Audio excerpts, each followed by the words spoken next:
Des moutons et des hommes, ça parle de Samir et Habib qui est de leur relation à un mouton, enfin leur relation au mouton et voilà, on va dire dans les quartiers populaires d'Alger, un vend des moutons et l'autre rêve que son mouton devienne un champion de combat de moutons. L'idée c'était effectivement, quand j'ai découvert que ces combats existaient déjà et cet univers, c'était déjà une envie de cinéma parce que j'avais peu vu ça avant et je trouvais ça très cinématographique.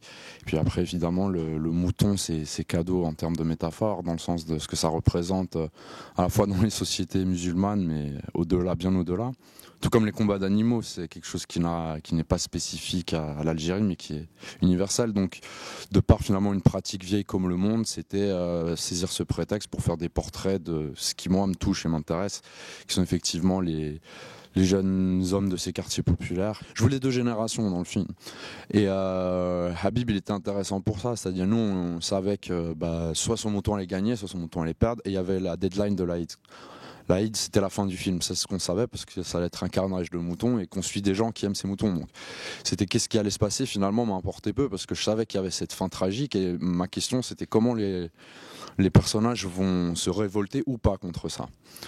Et en l'occurrence, les deux ne se révoltent pas ou voilà, mais ça aurait pu être autre chose avec quelqu'un d'autre. Et je pense aussi de ce que ça dit, c'est de la force de cette tradition et aussi de la religion dans notre société.